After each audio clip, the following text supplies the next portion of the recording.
နိုင်ပါဘူးမခါဒီဝေတော်လေးဒီမနေမြဲရှိတဲ့ခါဘုန်းရောက်ချစ်ခဲ့ကြတာအိမ်မမမဟုတ်ပဲမခါဒီတိုင်းနေမှာထောင်ရနေမြဲရှိတဲ့ခါ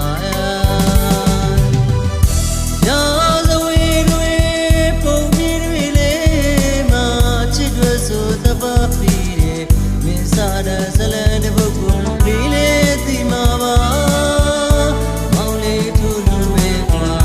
မိကျွဲဆိုရင်ရှင်ကိုဝဲတပါစီမှာပါ